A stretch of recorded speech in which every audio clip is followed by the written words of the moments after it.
Vamos a tratar de recuperar ese tiempo. Si podemos, todos al frente. Vamos a sentarnos ya. Vamos a comenzar.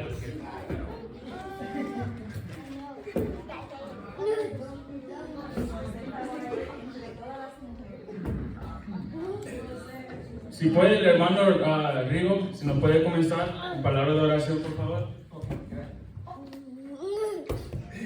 Señor, te damos gracias en esta tarde por concedernos el tiempo para poder reunirnos en solamente un solo corazón. Para la enseña, mirar que tan bueno y habitar los hermanos en la armonía.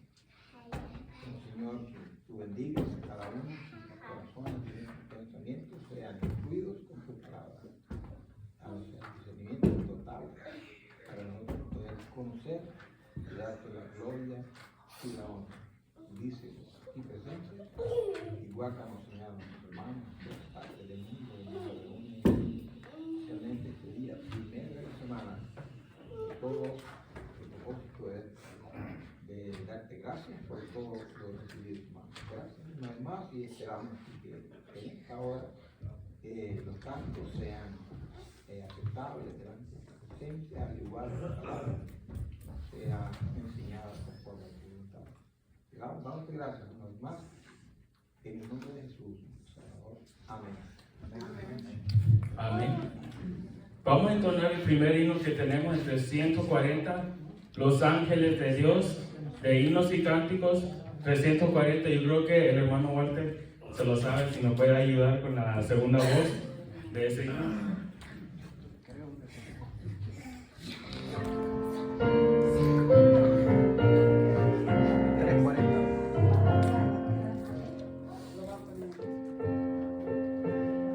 Vamos a volverlo a empezar el 340, himnos y cánticos.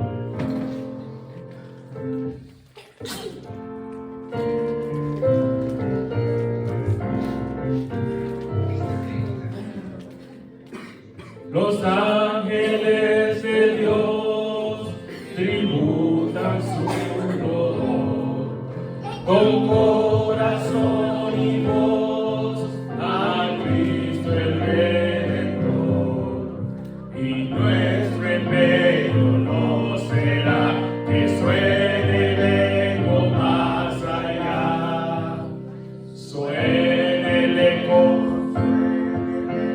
suene.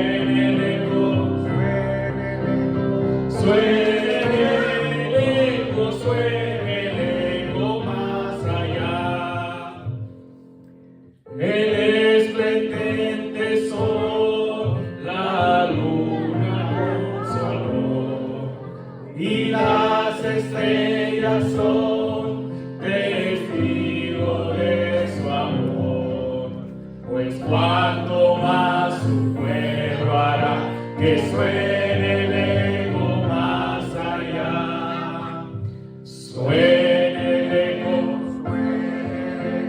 suene el eco, suene el eco, suene el eco más allá.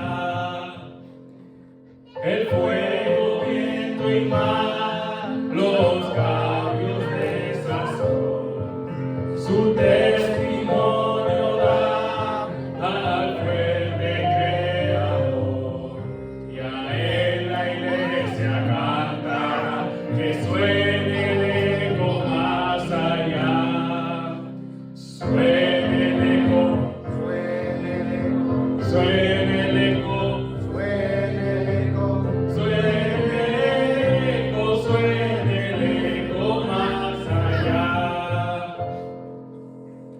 Suene el eco, suene el eco, suene el eco, suene el eco, suene el eco, suene el eco más allá. Amén. Gracias, hermano Walter. Ahora vamos a continuar con el siguiente himno. Gozo da servir a Cristo. Todo puesto de pie, porque todos sabemos este himno.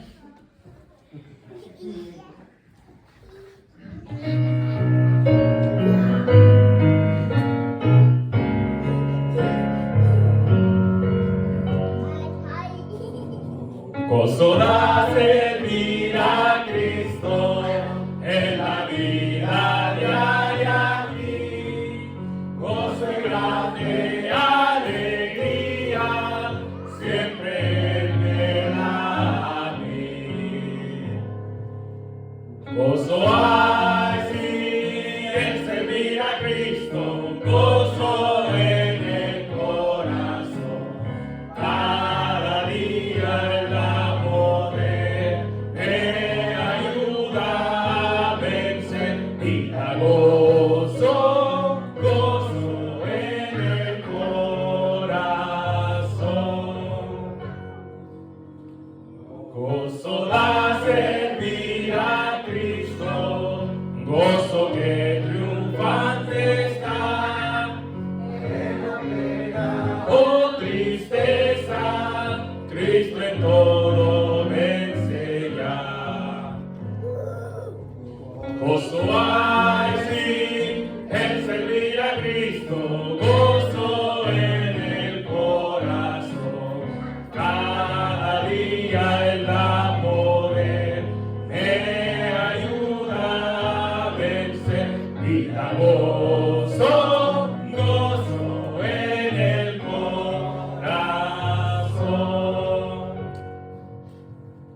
Gozo da servir a Cristo, aunque solo ande yo.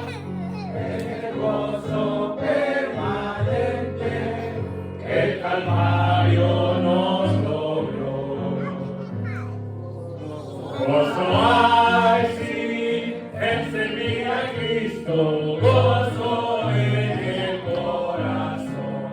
Cada día Él da poder, me ayuda a vencer y da gozo, gozo en el corazón.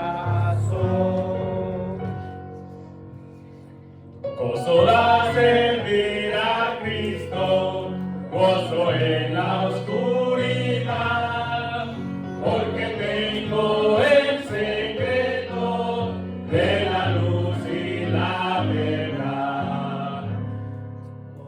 Gozo hay sí en servir a Cristo, gozo en el corazón y cada día Él da poder, me ayuda a vencer y da gozo, gozo en el corazón. Amén. Pueden tomar asiento. Ahora sí, vamos a pasar ya a los niños. Sofía tiene un versículo ya preparado y Sara también. Pueden pasar acá.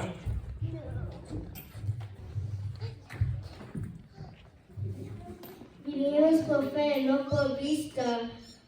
2 Corintios 5:7. Amén. Ok, Sara.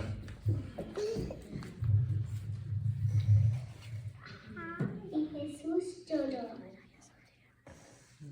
Juan 1:11.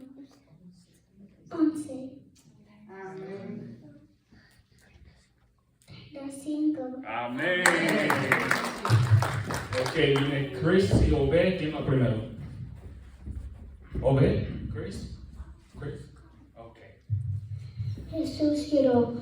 Juan 11:35.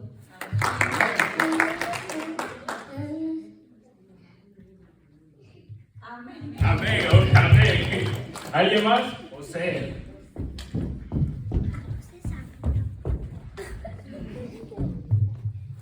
Jehová es mi pastor, nada me faltará. Salmos 23:1. Amén. ¿Alguien más? ¿Cuál era el verso que puse el pasado domingo? Isaías 41:10. No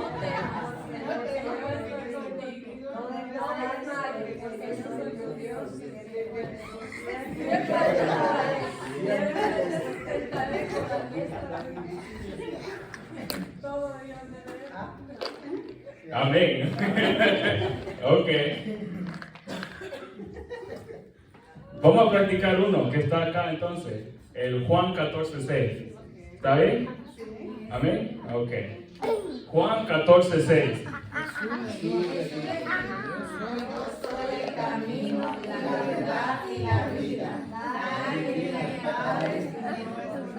Ok, esa es la tarea para el próximo domingo. Lo vamos a cubrir, hermano Walter. Lo va a cubrir. No va a haber trampa para el siguiente domingo. Ya los niños pueden pasar a la clase porque ya es hora de comenzar la otra parte, la predicación de la palabra de Dios por el hermano Walter. Todos los niños pueden pasar ya a la clase y nosotros acá sentados escuchando la palabra de Dios.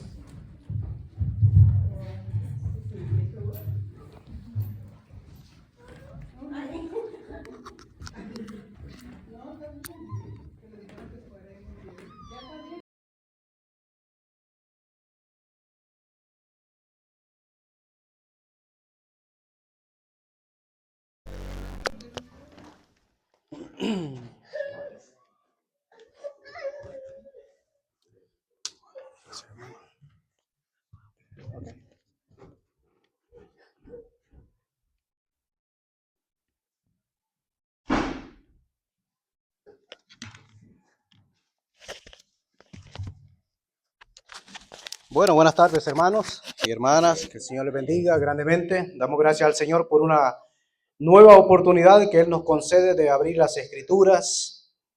Y antes de ir a la palabra del Señor, el domingo se pidió oración para una hermana que se cayó por las gradas y se pegó un gran golpe. Gracias a Dios que no se quebró un hueso ni nada de estas cosas, pero sí, ella ya está mejor. Y da las gracias por las oraciones, ¿verdad?, que se han estado haciendo por su salud. También quisiera que oraran por mi papá, que ayer fue él internado y estuvo toda la noche. Él salió con una infección de salmonela, si no me equivoco. Entonces, oremos por él, por su recuperación, y que sea el Señor, ¿verdad?, que esté también tratando con su vida. Y también otra petición más, oremos por esta iglesia fervientemente para que el enemigo pues no tome ventaja, como dijo el apóstol Pablo, o no nos estorbe, sino que unámonos en oración y que Dios rompa todas aquellas cosas que pueden perturbar nuestra mente y que la iglesia, Dios espera una iglesia gozosa. Dios viene por una iglesia preparada y nosotros somos libres en el nombre del Señor Jesús. Entonces oremos fervientemente para que el Señor siga quien sea el que tome el control, el que tome las riendas y que todo sea de gozo, de paz, porque así esa es la voluntad del Señor. Y dice las Escrituras que las puertas del Hades no van a prevalecer contra la iglesia. Es decir, el mismo infierno no puede contra la iglesia, porque el Señor Jesucristo tomó las llaves también del Hades y de la muerte. El que estuvo vivo, el que murió, el primero y el último, el que estuvo muerto, el que está vivo y que vive por los siglos de los siglos. Quisiera que meditáramos en un pasaje muy importante en Mateo capítulo 25. Capítulo 25 de Mateo es un seguimiento del capítulo 24. Es un capítulo que habla de muchas profecías, muchas cosas que todavía no se han cumplido, algunas cosas que se cumplieron en el capítulo 24. Y el capítulo 25 viene a causa de una pregunta que sus discípulos, 4 de sus discípulos, le hicieron al Señor Jesucristo, que cuando ellos salen, dice, del templo, le dijeron, mira los edificios del templo, y el Señor le dice, ven todo esto, no quedará piedra sobre piedra que no sea derribada. Y ellos se quedan con eso en la mente, y ellos dicen que bajan del templo, bajan el torrente de Cedrón y van a otro monte y le hacen esta pregunta, dinos cuándo sucederán estas cosas y qué señales habrá de tu venida y del fin. Entonces el capítulo 25 es una continuación, es un seguimiento del capítulo 24 de Mateo, que se titula o se narra como parábola de las 10 vírgenes. Y vamos a leer el capítulo 25 de Mateo hasta el versículo 13, los primeros 13 versículos, dice así la palabra del Señor. Entonces el reino de los cielos será semejante a 10 vírgenes que, tomando sus lámparas, salieron a recibir al esposo. 5 de ellas eran prudentes y 5 insensatas.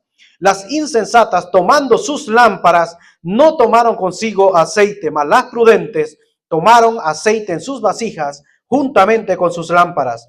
Y tardándose el esposo, cabecearon todas y se durmieron.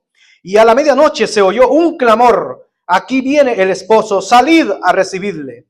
Entonces todas aquellas vírgenes se levantaron y arreglaron sus lámparas. Y las insensatas dijeron a las prudentes: dadnos de vuestro aceite, porque nuestras lámparas se apagan.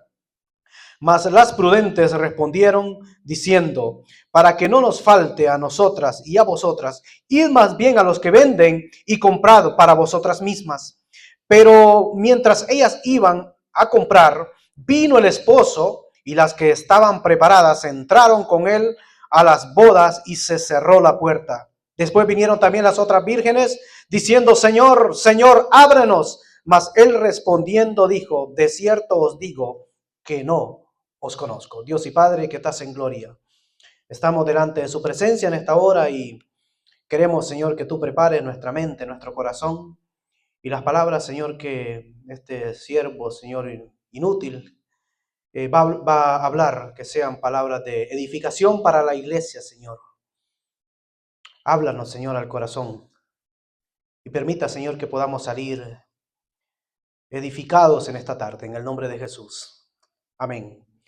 La he titulado La parábola del futuro. Mire qué interesante. Todas las parábolas dicen: el reino de los cielos es semejante a un grano de mostaza, el reino de los cielos es semejante a tal cosa, pero aquí dice: el reino de los cielos será. Entonces están en verbo futuro, algo que no ha acontecido en este capítulo 25, en los primeros 13 versículos. Ahora bien, ¿qué es una parábola? Para que nosotros podamos entender lo que es el contexto. Una parábola es tomar algo cotidiano, algo conocido que el Señor tomaba. Eso es tomar un ejemplo de algo natural para extraer un ejemplo o algo, una información espiritual. Por eso decía el Señor, el reino de los cielos es semejante. Es algo, es un ejemplo que usted toma para extraer una enseñanza espiritual. Y eso es el propósito de las parábolas, que el Señor Jesucristo habló mucho en parábolas. Pero para entender esta parábola de estas 10 vírgenes que tenían algo en común, que dice que las 10 eran vírgenes y las 10 esperaban al esposo, pero 5 de ellas se prepararon, mas las otras 5 no estaban preparadas bien. Estaban esperándole, pero estaban esperándole mal. Y las 10 se duermen, pero 5 se despiertan ya con aceite en su vasija, y las otras 5 empiezan a querer resolver ya el problema cuando ya no había oportunidad. Pero para entender esta parábola, como decíamos, debemos de entender de qué está hablando cuando habla de vírgenes, esposo, que esperan al esposo y que tomando sus lámparas.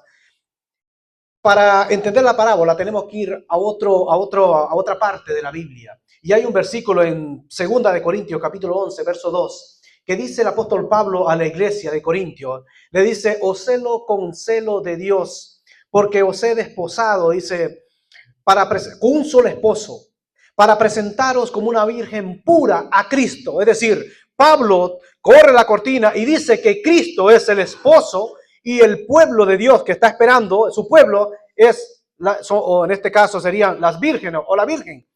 Entonces, pero cuando habla de lámparas, también vamos a los salmos, cuando decía el salmista: lámpara es a mis pies tu palabra y lumbrera a mi camino. Y dice también en el Salmo 119, versículo 130, que la exposición de su palabra que ilumina el camino.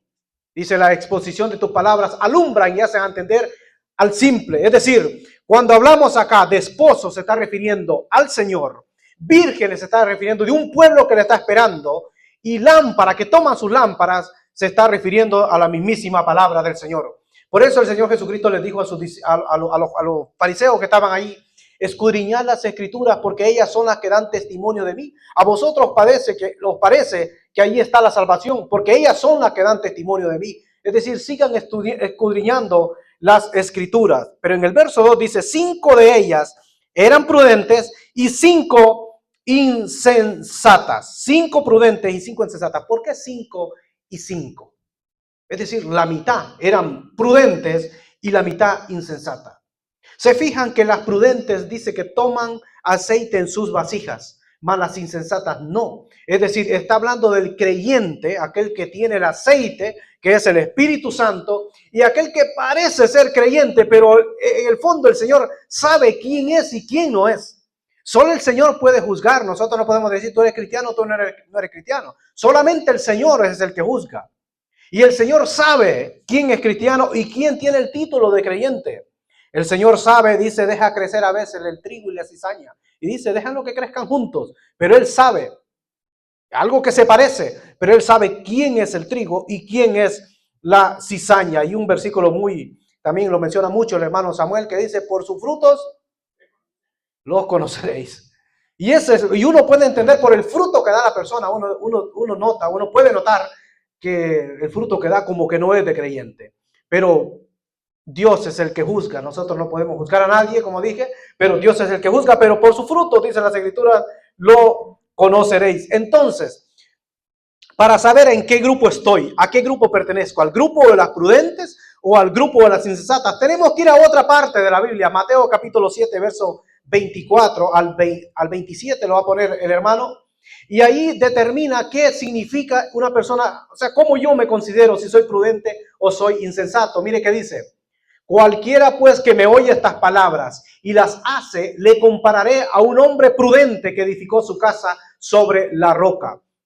Descendieron lluvias y vinieron ríos y soplaron vientos y golpearon contra aquella roca, contra aquella casa, y no cayó porque estaba fundada sobre la roca. Verso 26 dice, pero cualquiera que me oye estas palabras y no las hace, le compararé a un hombre insensato que edificó su casa sobre la arena. Dice el verso 27, descendió lluvia y vinieron ríos y soplaron vientos y dieron con ímpetu contra aquella casa y cayó y fue grande la ruina. Entonces determina practicar o no practicar la palabra del Señor. Porque muchos pueden tener la palabra del Señor, muchos pueden tener la Biblia, muchos pueden estudiar la Biblia, muchos pueden saber muchísimo de las Escrituras, pero si no practica lo que dice la palabra del Señor, Dios me considera una persona insensata, que sé y no lo estoy practicando. Y por eso dice las Escrituras que el que sabe hacer lo bueno y no lo hace, pues le es pecado. Pero dice, pero cualquiera que pone en práctica, que me oye estas palabras, oír la voz de Dios, le compararé a un hombre prudente. Y nosotros edificamos nuestra fe en la roca, y esa roca es Cristo. Nuestra fe no tiene que estar en arenas movedizas, que viene un viento, viene una dificultad y se derrumba todo. ¿Por qué? Porque la fe no estaba puesta sobre la roca, sino que estaba sobre arenas movedizas. Y lo abajo, a veces la fundición, lo que está abajo no se ve. Usted ve un edificio, pero no sabe qué hay abajo. Eso es lo que no se ve. Entonces la fe no se ve. Uno no sabe cuánta fe puede tener el hermano, cuánta fe no puede tener. Eso no se ve. Entonces, y fue grande, dice lo que es la ruina. Entonces, el verso 3 sigue diciendo, las insensatas tomaron sus lámparas, no tomaron consigo aceite. Y aquí me enfoco en el cristiano religioso, aquella persona que hace las cosas mecánicamente, pero realmente no tiene el Espíritu Santo, porque el aceite tipifica al Espíritu Santo. Y el Espíritu Santo tampoco se ve, porque es Espíritu de Dios. Y dice el verso 4, mas las prudentes tomaron aceite en sus vasijas juntamente con sus lámparas. La vasija es nuestro recipiente. Nosotros somos, dice en el libro de Jeremías, dice que Jeremías va a la casa del alfarero y ve que está haciendo una vasija, y cuando él llega dice que aquella vasija se le cae y se le echa a perder. Y dice que empieza a hacer otra como él quiso hacerla. Y dijo el Señor, así no haré yo lo mismo con mi pueblo Israel, así quiero yo también hacer. Entonces nosotros somos como vasijas de barro en manos, como dice aquí la alabanza, ¿verdad? En manos del alfarero, quien es nuestro Señor Jesucristo. Entonces, la vasija es nuestro recipiente, la vasija es nuestro cuerpo, pero con un contenido grande dentro de nosotros, que es ese contenido es el Espíritu Santo, que está en la vasija. Y por eso dice que las prudentes tomaron aceite en sus vasijas. Todo creyente es una persona prudente, que tiene aceite, que tiene el Espíritu Santo dentro de sí mismo. Dentro de sí mismo. Voy a hacer un paréntesis antes de seguir leyendo. Que en el Antiguo Testamento se hablaba en las Escrituras que en el templo había la menorá, o sea, había un candelabro grande de 7 brazos, el que ahora pues hay es de 9 brazos. Y en la Biblia se hablaba de 4 imperios que gobernarían al pueblo de Israel, el único, pues, el imperio babilónico. Después se levantó el imperio de los medos persas. Después se levantó otro imperio, el imperio de los griegos, y después el cuarto imperio, el imperio romano. Pero entre el Antiguo Testamento y el Nuevo Testamento hay un lapso de 400 años, como en silencio. Pero en esos 400 años fue que estuvo gobernando lo que es el imperio griego. Entonces los griegos, mientras ellos gobernaban, dice que profanaron lo que es el templo de Dios, y un tal Antíoco Epifano, él dice que no tenía descendencia, y cuando, él fue que profanó el templo, dice que tiró sangre de cerdo, hizo una especie de gimnasio en el templo, según la historia secular. Pero como él no tiene descendencia, 4 de sus generales le dio todo lo que es el territorio, el imperio, y esto se lo repartieron entre los 4 generales. Ahora bien, una familia de los macabeos se levantan contra ellos y los logran a vencer. Entonces quieren volver, dice, a encender ese candelabro, pero solo había aceite para un día. Esto es extra Biblia, esto es secular.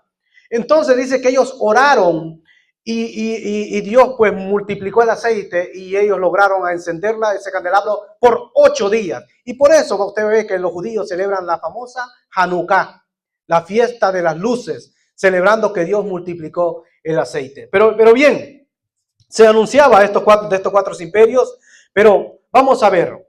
El candelabro alumbraba por el aceite. El candelabro se alimentaba de aceite, como todo cristiano. Nosotros nos alimentamos de la palabra del Señor, pero es el mismo Espíritu Santo que nos está enseñando a nosotros. Nos está haciendo entender lo que es la palabra del Señor. Pero aquí habla de unas bodas. Ahora, las bodas de hoy en día no son como eran antes. Antes eran totalmente diferentes. Ahora, ¿quién es que espera a la novia? Pues es el novio que está en el altar esperando a la novia. Y lo espera de una forma bien arreglado. Y la novia no va a venir también de cualquier forma. Viene bien arreglada, viene con un tremendo velo y bien bonito todo aquello. No hay una boda que sea fea. Todas las bodas son bien bonitas. Todo el mundo se arregla muy bien. Entonces vemos que las bodas de antes no eran así, sino que la novia era la que esperaba al novio. Y estaba en el séquico de las vírgenes, estaba ahí esperando. Y cuando el novio venía con el grupo de amigos, con danzas, con panderos, con las antorchas encendidas, pasaban y luego la novia se unía a él, al novio, y se iban para su casa. Y ahí se celebraba lo que es la luna de miel por una semana. Entonces, es decir, la novia era la que esperaba, pero no podía esperar de cualquier manera, sino que tenía que estar esperando con aquella. En ese tiempo no había energía, no había nada, tenía que estar con antorchas, con luz, esperando a que viniera el esposo con sus amigos y luego se iba para casa y se celebraba lo que es el banquete por una semana. En lo espiritual, pues es lo mismo. No es solamente esperar al Señor. Por eso dijo el Señor Jesucristo, cuando yo venga, cuando el Hijo del Hombre venga, ¿habrá fe en la tierra? No es solamente esperar. Yo no puedo estar esperando al Señor en desorden, de cualquier forma, de cualquier manera. No, si no pasa nada, tú puedes esperar al Señor, Dios es amor.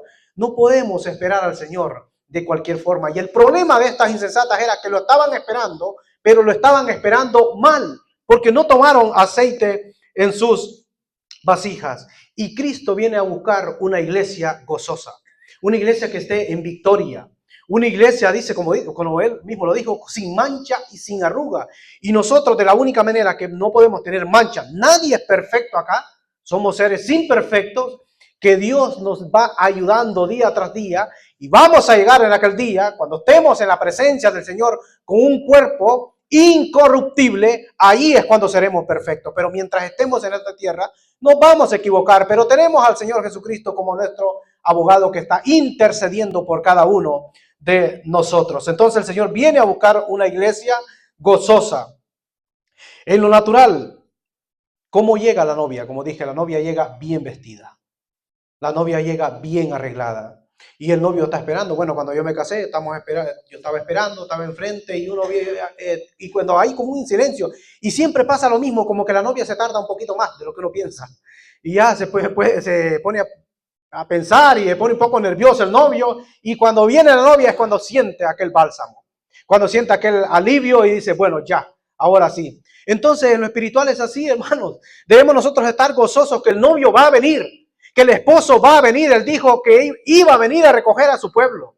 Y Cristo, las promesas de Él son sí y amén. Lo que Él dice lo cumple. Porque Él es fiel y todo lo que Él ha prometido lo va a cumplir sí o sí. Entonces nosotros no debemos de estar esperando. ¿Será que va a venir? ¿Será que el Señor nos dejó acá? ¿Será que se olvidó de nosotros? No. Dios incluso está con nosotros en esta tarde.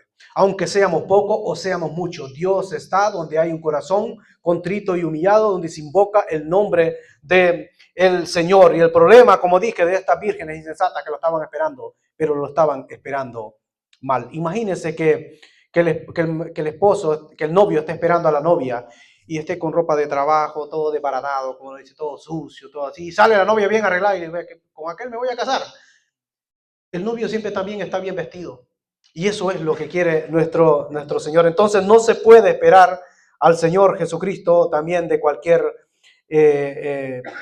forma. Verso 6 dice, y a medianoche se oyó un clamor. A medianoche, a la hora que menos esperaba. A la hora donde hay un silencio.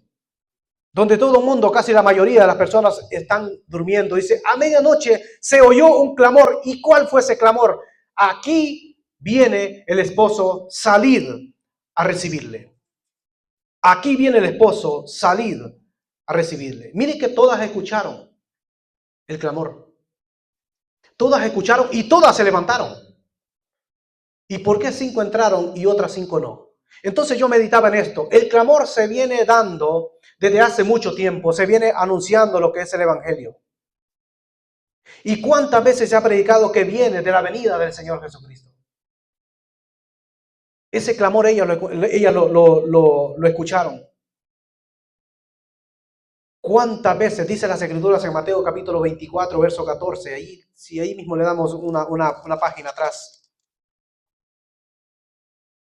Dice, y será predicado este evangelio del reino en todo el mundo para testimonio de todas las naciones y entonces vendrá el fin. Nadie puede decir, nadie puede excusarse, nunca escuché de la palabra del Señor. Nunca escuché del evangelio. Y ese clamor se sigue dando, el atalaya, el que anunciaba el peligro. El primero que estaba ahí en entrada de la ciudad, en un lugar alto, se le llamaba el atalaya, que sonaba el chofar cuando venían los enemigos. ¿Y cuántas veces usted ha escuchado ese clamor? Que viene el Señor Jesucristo. ¿Y quiénes salen a recibirle? Vamos a 1 de Tesalonicenses capítulo 4, verso 13 en adelante. ¿Quiénes son los que reciben al esposo? Dice, tampoco queremos, hermanos, que ignoréis acerca de los que duermen, para que no os tristezcáis como los otros que no tienen esperanza. Porque si creemos, dice, que Jesús murió y resucitó, así también traerá Dios con Jesús a los que durmieron en él. Por lo cual os decimos esto en palabra del Señor, que nosotros que vivimos, que habremos quedado hasta la venida del Señor, no precederemos a los que durmieron. Porque el Señor mismo, con voz de mando, con voz de arcángel y con trompeta de Dios, descenderá del cielo, y los muertos en Cristo resucitarán primero. Luego nosotros, los que vivimos, los que hayamos quedado, seremos arrebatados juntamente con ellos en las nubes. Dice, para recibir al Señor en el aire, y así estaremos siempre con el Señor. Entonces ese clamor se da para recibir al Señor. Y los que reciben al Señor son todo aquel que ha creído en el Señor Jesucristo. No toda la humanidad, sino los que hemos creído en el Señor Jesucristo. Pero todos escuchan el clamor. Todos han escuchado el Evangelio, o muchos incluso. Si no ha llegado el Evangelio a cierta tribu, va a llegar porque el Señor le va a dar oportunidad a todo el mundo. El problema no es si voy a despertar, porque si yo muero creyendo en el Señor Jesucristo, mi espíritu y el alma van al que lo dio, al Señor. Pero el cuerpo queda acá. Pero si muero sin Cristo, pues mi espíritu no va al Señor. El alma no va al Señor, sino que va a un lugar de tormento que la Biblia lo llama el Hades. El problema es que no si voy a despertar o no. Aquí todas despertaron. Todos vamos a resucitar. Los creyentes resucitan en la primera resurrección. Por eso dijo el Señor, bienaventurados los que resucitan en la primera resurrección en el libro de Daniel. Pero se va a producir otra resurrección de todos los muertos, de todos los incrédulos, pero esto es para condenación, esto es para muerte eterna. Y es cuando tiene que presentarse lo que es al trono blanco, pero ahí nadie se va a salvar. Vemos en el verso 7, dice, y todas aquellas vírgenes se levantaron y arreglaron sus lámparas. Aquí vemos lo que acaba de decir, que procurar a levantarnos si estamos muertos para salvación, no para perdición. Vemos el verso 8, dice, y las insensatas dijeron a las prudentes, dadnos de vuestro aceite, porque nuestras lámparas se apagan. Pero ya era demasiado tarde. ¿No le parece a usted que hay cosas que hay que hacerlas mientras hay oportunidades? Hay tiempo para todo en la vida. Hay cosas que pueden ser demasiado tarde. ¿Qué barbaridad! Pude impedir esto. ¿Por qué no hice esto y esto no hubiera pasado? No dejemos para mañana lo que podemos hacer nosotros hoy en día. Y otra cosa que también encuentro en este verso 8 es que ellas piden aceite, pero no le dieron lo que tenían. Porque hay cosas en la vida que no se pueden transferir. Yo no puedo salvar a nadie. El que incluso a convencer a nadie.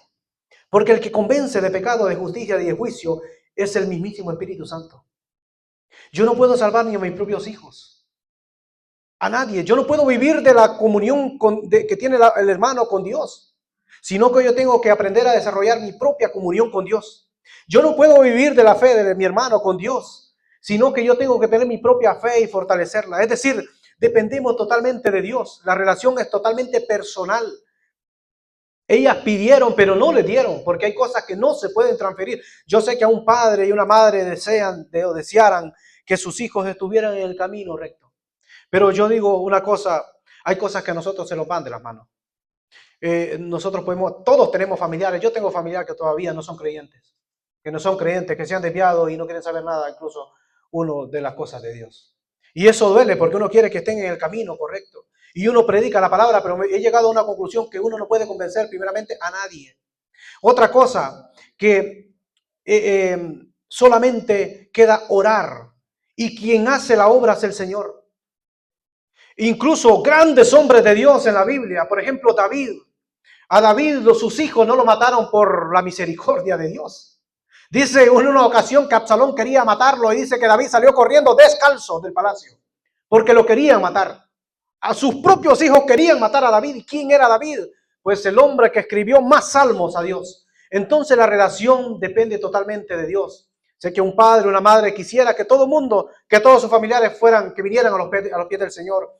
Pero el Señor dice en su palabra que si Jehová no edifica, en vano trabajan los edificadores. Y si Jehová no vela, en vano vela la guardia. Es decir, la obra la hace el Señor.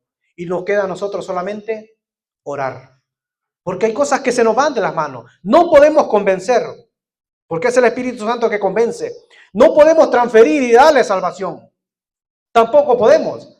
Quien hace la obra es el Señor, cuando hay siempre un genuino arrepentimiento. Pero hay cosas, como dije, que hay que hacerlas antes de tiempo, antes de una tragedia. Mire el verso 9, dice, mas las prudentes respondieron diciendo, para que no nos falte. Verso 9 dice, mas las prudentes respondieron diciendo, para que no nos falte a nosotras y a vosotras, id más bien a los que venden y comprad para vosotras mismas. El consejo de un prudente siempre es bueno. De una persona que analiza, de una persona creyente que analiza la situación con mucha experiencia, siempre es bueno. Siempre es bueno. Y ellas dan un tremendo consejo, que vayan y compren. En este caso ya era demasiado tarde. Pero ¿quién es el vendedor? ¿A dónde pueden ir? Vamos a Apocalipsis capítulo 3, verso 18 y encontramos quién es el vendedor. Y en Isaías vamos a ver a qué precio está dando estos productos. Vemos Apocalipsis capítulo 3, verso 18, hermano. Dice, por tanto yo te aconsejo, mire el consejo que le dan las prudentes acá.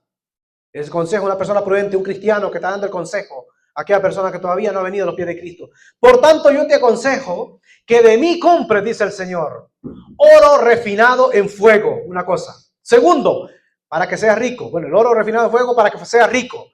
Segundo, y vestiduras blancas para vestirte. Y tercero, y que no se cubra la vergüenza de tu desnudez. Y tercero, y unge tus ojos con colirios para que veas. Tres cosas está ofreciendo el Señor. Oro refinado en fuego. El oro tipifica la fe. Refinado en fuego, la fe probado al mismo fuego, o sea, con las pruebas, la fe, que el hombre que se mantiene siempre firme, venga lo que venga, estoy firme, sigo creyendo en el Señor. Me ha venido esto, no importa, Señor, a ti te doy la gloria y la honra. y gracias por lo que estoy pasando. Es una fe probada a fuego. Es lo que el Señor, para que seas rico. ¿Cómo nosotros podemos ser ricos? Teniendo la fe cristiana, la fe puesta en el Señor, nuestros ojos puestos en el Señor. Dice, para que seas rico. Pero segunda cosa que Él ofrece, y vestiduras blancas para vestirte y que no se descubra la vergüenza de tu desnudez. El hombre, después que pecó, sintió vergüenza y miedo. Y nosotros delante de Dios estamos desnudos. O sea, no tenemos recursos. No hay argumento para confrontar lo que es la realidad. Solamente el Señor. Entonces Él nos quiere vestir con vestiduras blancas. Pero ¿cómo nosotros recibimos esas vestiduras blancas? Que significa pureza. Solamente a través de la sangre del Señor Jesucristo. Y Él nos ofrece estas cosas para que nosotros podamos cubrirnos. Dice, para que no se descubra la vergüenza de tu desnudez. Es decir, delante de Dios estamos desnudos. Pero sin Dios, pero separado de mí, dice, nada podéis hacer. Necesitamos cubrirnos con la protección divina. Necesitamos cubrirnos con la sangre del Señor, con la sangre del Cordero, con su justicia, porque Él es el único justo, que puede declararnos a nosotros justos. Pero en tercer lugar dice, y unge tus ojos con colirio para que puedas ver. Yo en estos días he tenido estuve trabajando con cemento, no sé si fue eso, siempre me da algo en el ojo y a veces, y el jueves pasado miraba borroso de este ojo. Aquí está hablando el Señor que unge tus colirios, unge, dice, tus ojos con colirio. El colirio era algo muy importante, no sé si existe hoy en día, pero es muy importante en aquella época que se usaba para las enfermedades en los ojos. Pero espiritualmente, ¿qué trata de decir el Señor? Que tengamos visión espiritual. Dice, para que veas. El mundo no puede ver lo que nosotros vemos. El mundo, si no le conoce, no puede ver la maravilla de Dios. No puede tener ese discernimiento espiritual, esa visión espiritual que cada creyente puede tener. Incluso hay un don, el don de discernimiento espiritual. Personas que observan y pueden observar y pueden ver más allá todavía. ¿Por qué? Porque está ese don de discernimiento espiritual y eso es lo que el Señor quiere. Dice, para que veas 3 productos, tal vendedor. El vendedor es Cristo que tiene este producto. Tiene oro refinado en fuego. Tiene vestiduras blancas y tiene colirio, 3 productos. Pero Él es el vendedor. ¿Pero a qué precio puedo comprarlo? Vamos a Isaías capítulo 55. Un precio carísimo que está ofreciendo el Señor. Isaías capítulo 55, verso 1.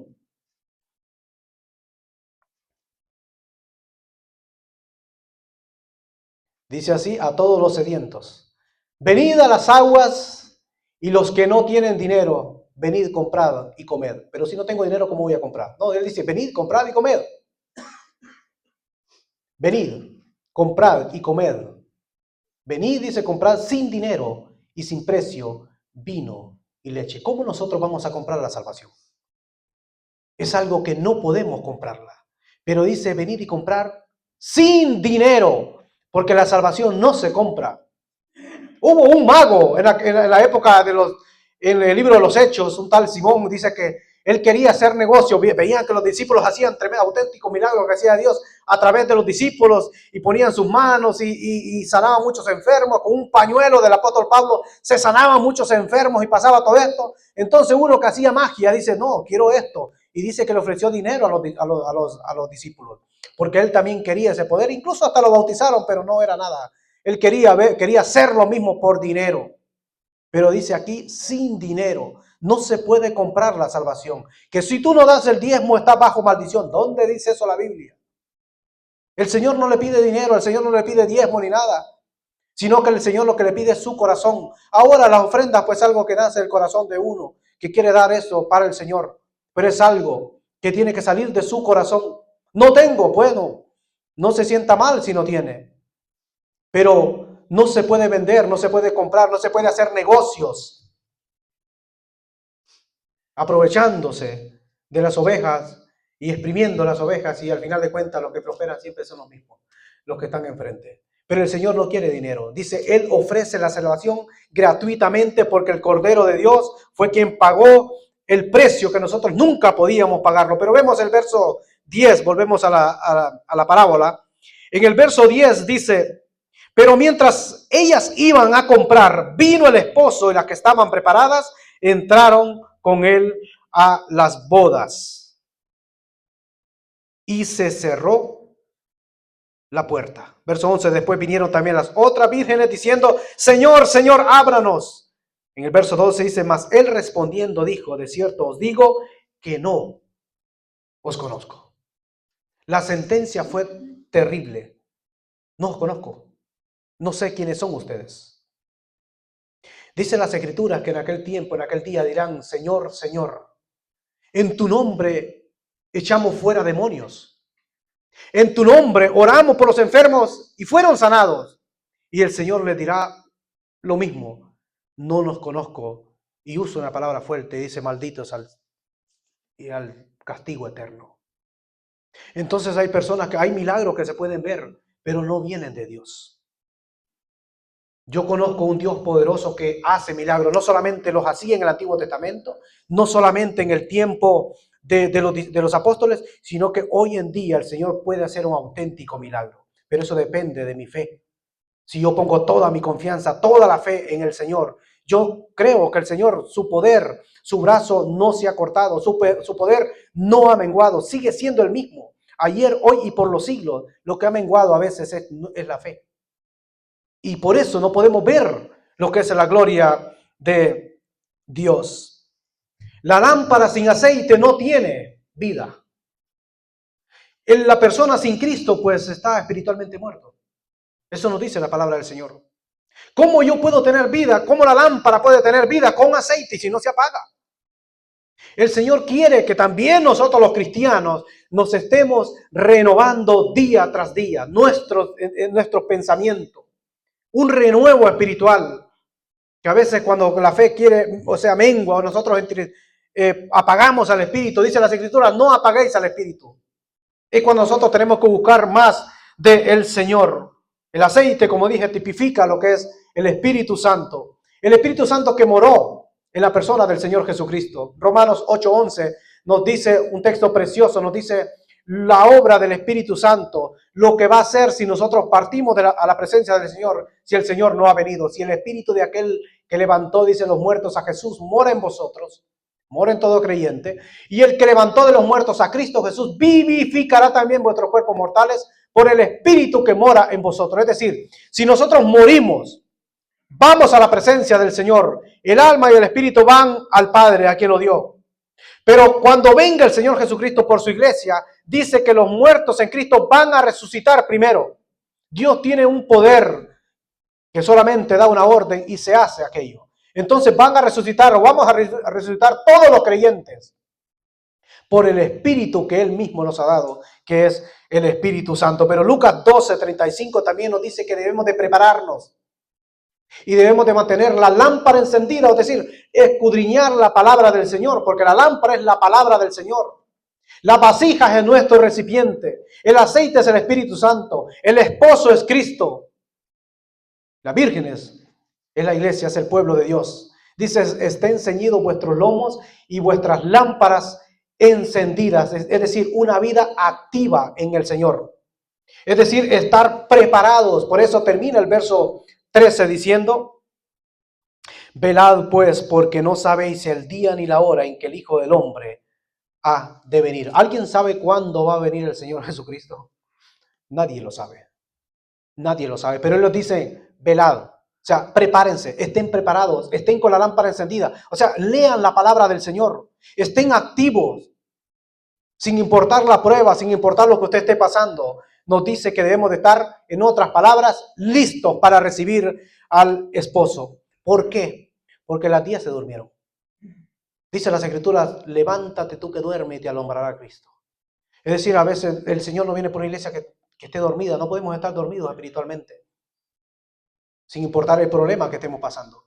Tenemos que estar siempre preparados, tenemos que estar listos, porque la iglesia tiene que estar preparada. En 2 líneas, preparada que la maldad va a ir en aumento. Tenemos que saber que eso sí o sí va a pasar.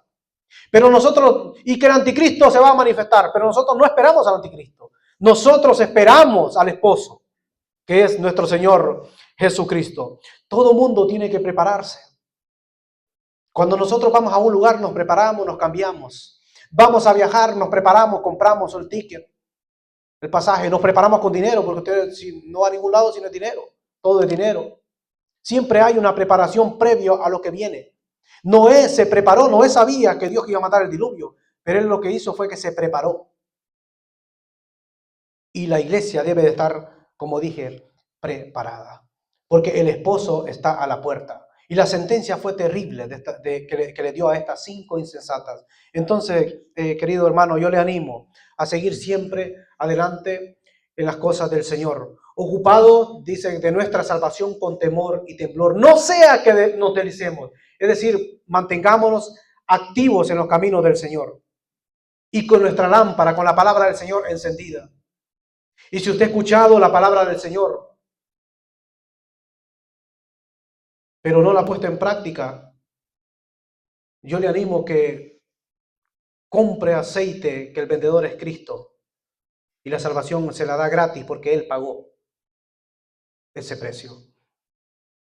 Y así pueda pertenecer al grupo de las prudentes. Aunque se durmieron, pero cuando despertaron, ya estaban preparadas y pudieron entrar a las bodas del Cordero. ¿Hay alguien aquí que siente el deseo de reconciliarse con el Señor y entregue su vida a Cristo? El esposo está a la puerta. Juan dijo, he aquí, él dijo, ven Señor pronto. He aquí vengo en breve, dijo el Señor Jesucristo. Si lo dijo en ese tiempo, ¿cuánto falta para la venida del esposo? Están pasando muchas cosas, enfermedades, guerras y todo, y que empezó con el coronavirus y toda esta cosa. Y a veces uno piensa, bueno, la iglesia tiene que despertar, la iglesia tiene que dar un paso al frente, porque nosotros estamos esperando al esposo, pero no podemos esperar al Señor de cualquier manera, sino que debemos de arreglarnos con el Señor bien para estar siempre preparados y cuando venga el esposo poder recibirle. Y dejar este mundo, que este mundo también se está cayendo ya a pedazos. Y dejar que este mundo, incluso el Señor dice que la tierra será y el cielo serán quemados como pergamino. Y nada va a quedar de esto. Y podemos entrar a la gloria de Dios. Dios nos ofrece la salvación en esta tarde al que Él todavía no se ha puesto a cuentas con el Señor. ¿Hay alguien? Y si no lo hay, pues que el Señor lo siga bendiciendo y tenga misericordia y que pueda meditar en esta parábola de las 10 vírgenes. Que el Señor les bendiga.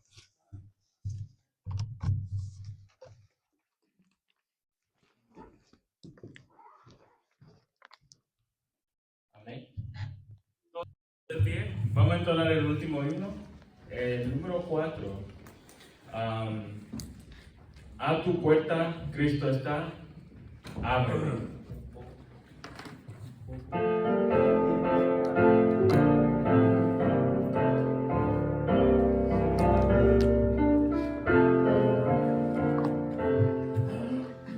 A tu puerta Cristo está, ábrele, si tú le abres entrará, ábrele, tu pecado quitará, luz y paz derramará,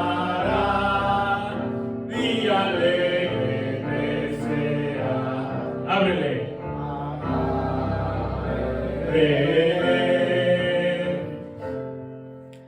Ábrele, oh pecador. Ábrele. Ábrele. Abre ahora, Salvador. Ábrele. Te ofrece salvación del pecado.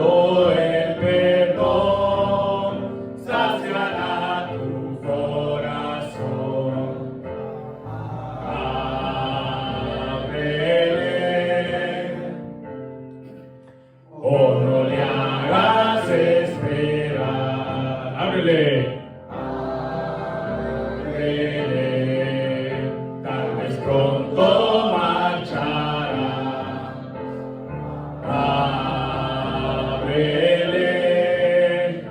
Qué dolor después tendrás cuando el malo clamarás y perdido te hallarás.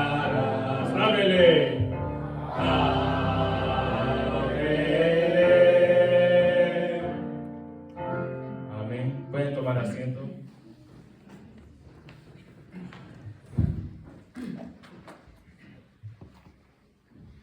Los anuncios que tenemos, bueno, los jueves a las 7 de la noche y termina como a las 8:20. Y los domingos a las 2, la Santa Cena, y a las 3:20 comienza la segunda parte. El 20 de diciembre hay una cena navideña acá, todos están invitados. Los hermanos también que nos ven de ahí, de la plataforma, también están invitados. Y es a las 5 de la tarde. ¿A qué horas? 5 a la tarde. A las 5, ok. No sé si hay otro anuncio más, hermano. No, por ahora no. Por ahora no. Están en el grupo de la iglesia, ahí van a salir algunos anuncios. Sí, el día 6, o sea, el sábado, va a ser la cena anual que la hacen en Evergreen. Y los hermanos pues mandaron también la invitación. Y no sé si algunos hermanos pues se animan, podemos ir. Nosotros pues tenemos reunión con los hermanos americanos por la mañana, pero eso es por la tarde, entonces podríamos ponernos de acuerdo. Bueno, ya escucharon el 6 de diciembre en Evergreen, ¿a qué hora? Creo que es a las 3 de la tarde. ¿A qué hora son? Ok, a las 3. Entonces, si alguno se anima, pues pueden comunicar con el hermano Walter. Creo que por ahora esos son los anuncios. Si puede, el hermano Samuel nos puede despedir con palabras de oración.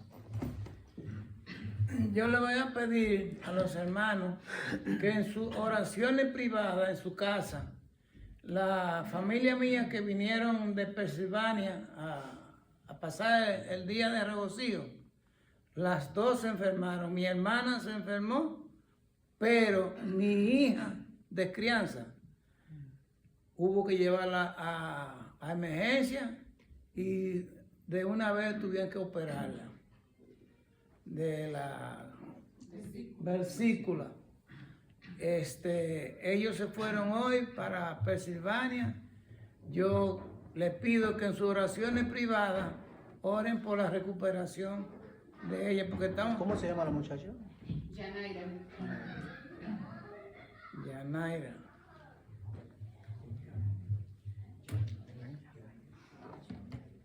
Ok, oremos. Amante Dios y Padre nuestro que estás en los cielos, en el nombre amado de nuestro Señor Jesucristo, te damos las gracias por esta linda reunión que hemos tenido en esta tarde, donde te hemos alabado, donde te hemos glorificado tu santo y bendito nombre, Señor. Gracias nuevamente, Señor, porque hasta aquí tú nos has ayudado. Esperando, Señor, que nuestros familiares que salieron a las 11 y algo para su casa, que lleguen bien, si no han llegado, que tú lo lleves en aras del Espíritu Santo y que ella pueda seguir confiando en nuestro Señor Jesucristo. Y sabemos que tú eres el doctor por excelencia, lo fuiste en el pasado, pero también sabemos que lo es en el presente. Vuelvo a hacer el mismo llamado que el hermano Walter hizo, que si hay algún familiar o amigo que no te han conocido como único y salvador de Jesucristo, que tú le toques su corazón. Nosotros nada más nos encargamos de regar la semilla, pero esperamos, Señor, que en el futuro o en el presente puedan terminar, Señor. Ahora que nos vamos a despedir de este lugar, que podamos proseguir meditando en nuestro Señor Jesucristo. Porque ¿a quién iremos, Señor? Si no es a nuestro Señor Jesucristo, Padre Celestial.